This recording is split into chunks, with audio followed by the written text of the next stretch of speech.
In the heart of a high-end horology exhibition in Geneva, a seasoned Swiss watchmaker looked at a young apprentice from the Philippines and uttered words that would ignite a silent revolution. He claimed that while Filipinos were hard-working, they lacked the innate precision required to master the complex mechanical soul of a luxury timepiece. He believed that the steady hands and microscopic accuracy needed for a tourbillon were reserved for those born in the shadow of the Alps. This statement did not just sting, it challenged a nation. But what this master did not realize was that the quietest people often possess the loudest talents. Far from the polished floors of Swiss boutiques, in a small workshop tucked away in the islands, a counter-narrative was being built. This is the story of how a single comment sparked a pursuit of perfection that culminated in a masterpiece so intricate it forced the world of luxury to apologize and redefine what precision truly means. The world of high-end watchmaking has always been a fortress of exclusivity, a place where heritage is measured in centuries and precision is seen as a birthright. For generations, the Swiss have dominated this landscape, setting the gold standard for every tick and tuck that moves across a dial. To suggest that a newcomer, especially one from a developing nation like the Philippines, could match this level of artistry was often met with polite dismissal, or in some cases, blatant condescension. The narrative was simple. The Philippines was a place for assembly and labor, not for the high-level engineering and micromechanical genius required for haute horlogerie. However, history has a way of favoring the underdog who refuses to accept the limitations placed upon them by others. While the Swiss master spoke of heritage, the Filipino spirit was already deeply rooted in a different kind of craftsmanship. From the intricate weaving of indigenous textiles to the painstaking detail found in traditional wood carving, the concept of precision was not foreign to the islands. It was just expressed in different mediums. The challenge was never about a lack of skill, but rather a lack of opportunity and a platform to showcase that talent on a global stage. The moment that Swiss expert questioned the Filipino capacity for precision, he accidentally set the stage for a legendary comeback. It was no longer just about making a watch. It was about proving that the human hand, regardless of its origin, is capable of infinite exactness when driven by passion and pride. Deep in the province, a craftsman who had spent years repairing vintage movements began his most ambitious project yet. He didn't have access to the multi-million-dollar CNC machines or the temperature-controlled laboratories of Neuchâtel. Instead, he had a set of aged loops, a collection of hand-filed tools, and an obsession with the mechanics of time. He began designing a movement that ignored the traditional shortcuts of modern manufacturing. Every gear was hand-polished, every bridge was engraved with motifs that told the story of his ancestors, and every screw was heat-blued to perfection. He was working on a timepiece that didn't just tell time, it told a story of resilience. This wasn't a commercial endeavor, it was a personal manifesto against the idea that excellence is geographic. The rumors began to circulate in the tight-knit circles of global watch collectors. People spoke of a mysterious islander chronograph that featured complications usually reserved for the likes of Patek Philippe or Vacheron Constantin. The watch featured a triple-axis tourbillon, a mechanism so complex it counters the effects of gravity on a watch's accuracy by rotating the escapement through 3 different planes. Most prestigious houses take years to develop such a feat with a team of dozens. This man was doing it alone in a humid workshop using techniques that many modern watchmakers had long forgotten. He was proving that precision is not about the tools you own, but about the discipline of the mind and the steadiness of the pulse. When the timepiece was finally unveiled at an independent auction house, the atmosphere was thick with skepticism. The Swiss masters were there, some out of curiosity, others out of a desire to see the pretender fail. The watch sat under a spotlight, encased in a simple wooden box made of Philippine mahogany. It was a stark contrast to the velvet and gold typically seen in such venues. But when the first horological expert looked through the loupe, the room went silent. The finishing was not just good, it was superlative. The angles were sharp, the surfaces were mirror-polished without a single distortion, and the movement hummed with a frequency that suggested a level of regulation rarely seen even in the highest tiers of Swiss manufacturing. The Swiss legend who had made the original comment was invited to inspect the piece. As he leaned in, his practiced eye searched for a flaw. A rough edge, a misaligned tooth, a sign of the lack of precision he had so confidently predicted. He found none. Instead, he saw a level of soul and character that mass-produced luxury often loses. The watch didn't just meet the standards of the industry, it pushed them. It incorporated indigenous materials and aesthetic choices that made it feel alive. The expert stayed silent for a long time before finally setting the loupe down. He didn't need to say anything. His face told the story. The apprentice had become the master, and the geographic monopoly on excellence had been shattered. News of the $2 million valuation hit the headlines like a tidal wave. It wasn't just about the price tag, it was about the validation of a culture's capability. The story of the Filipino watchmaker who silenced Switzerland became a symbol of national pride, proving that made in the Philippines could stand for the highest level of luxury and technical achievement. This event triggered a surge of interest in local watch brands like Ibarra and Argos, which were already working to put the Philippines back on the horological map. It showed that the shokunin spirit, the relentless pursuit of artisanal perfection, was alive and well in the hearts of Filipino creators, waiting for the right moment to shine. This victory was about more than just gears and springs. It was a correction of a historical bias.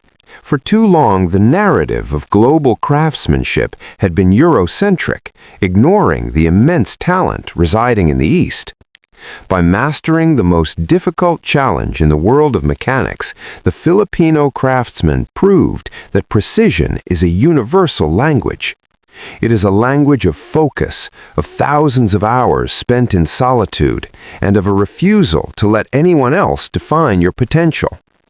The Swiss watchmaker's mockery was the best gift the Filipino artisan could have received, as it provided the friction necessary to create a diamond of a masterpiece. Today, the landscape of watchmaking is changing.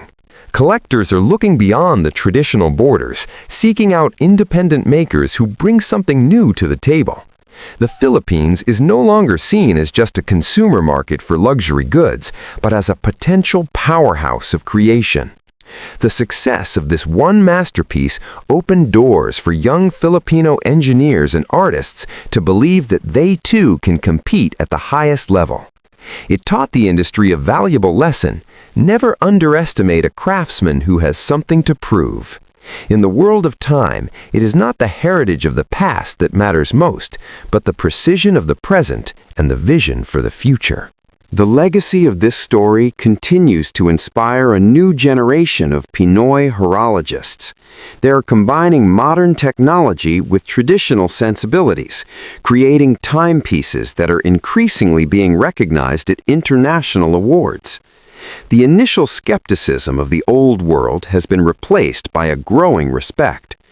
The story of the shocking masterpiece serves as a reminder that excellence is a choice, not a circumstance.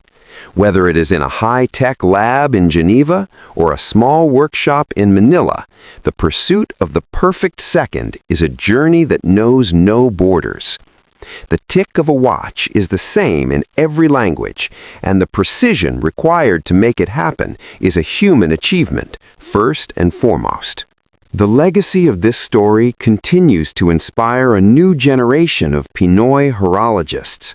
They are combining modern technology with traditional sensibilities, creating timepieces that are increasingly being recognized at international awards. The initial skepticism of the old world has been replaced by a growing respect. The story of the shocking masterpiece serves as a reminder that excellence is a choice, not a circumstance.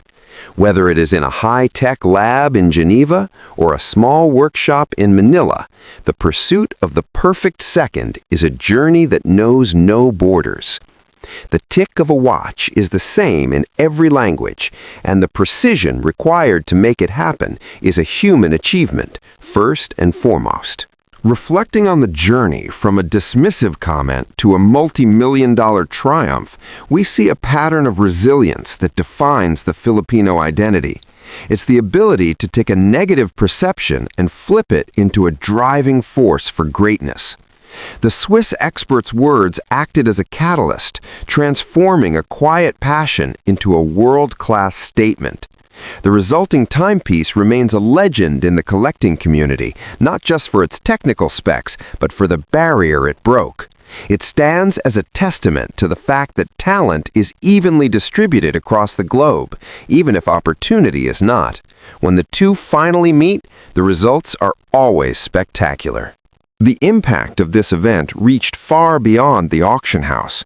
It influenced how trade and craftsmanship are viewed in Southeast Asia.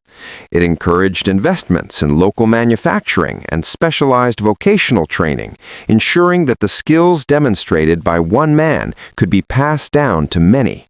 The story became a case study in branding and cultural identity, showing how a nation can leverage its unique heritage to compete in the most demanding markets. The precision that was once questioned is now a source of global fascination as more people look to the Philippines to see what the next big thing in artisanal luxury will be. As we look at the intricate dial of that famous watch, we see more than just numbers and hands. We see the reflection of a man who worked through the night to ensure every component was flawless. We see the thousands of Filipinos who saw themselves in his success. We see a world that is slightly more open, slightly more fair, and significantly more beautiful because of the diversity of its creators. The Swiss watchmaker's doubt was the spark, but the Filipino craftsman's heart was the fuel.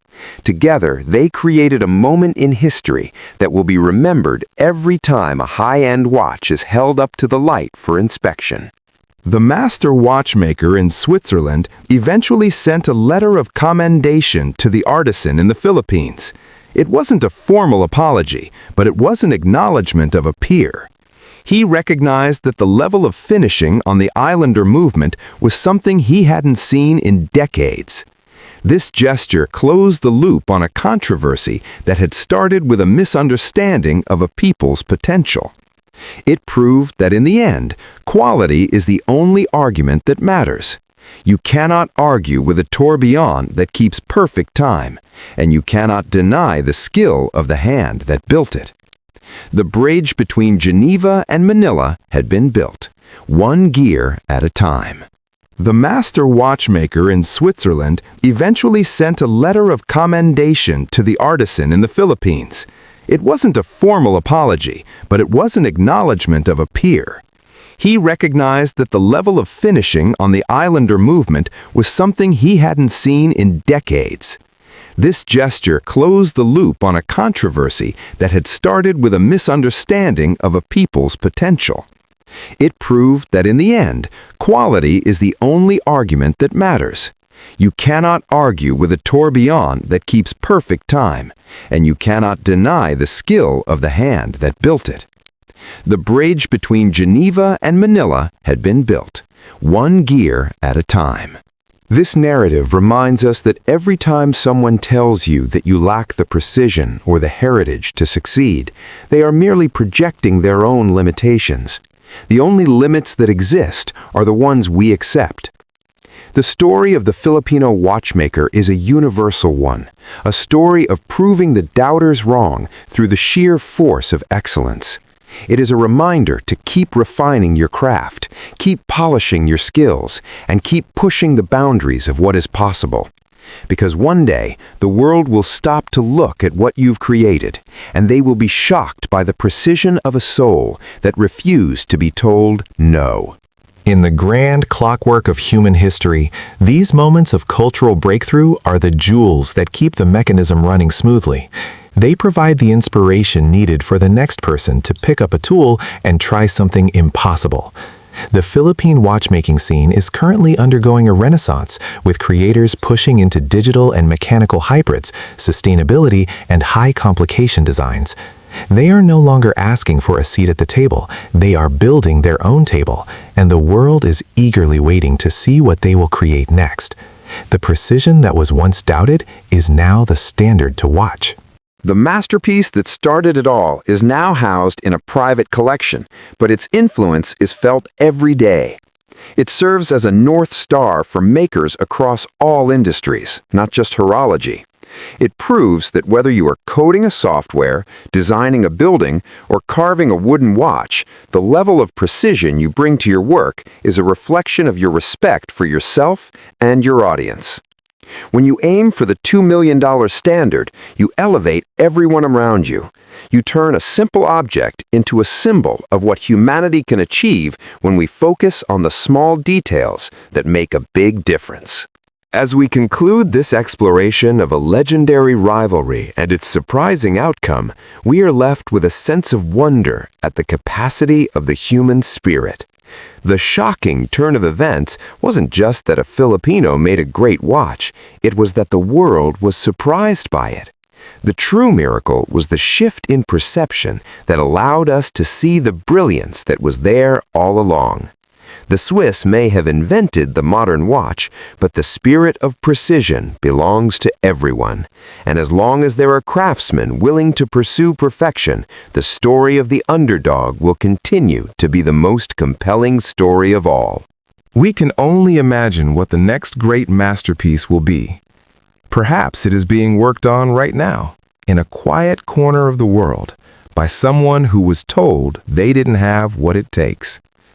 If history has taught us anything, it's that those are the people we should be watching most closely. Their hands are steady, their minds are sharp, and their timing is absolutely perfect. The world is finally ready to listen to the heartbeat of a new era in craftsmanship, one where every nation has a voice, and every tick of the clock is a celebration of global talent.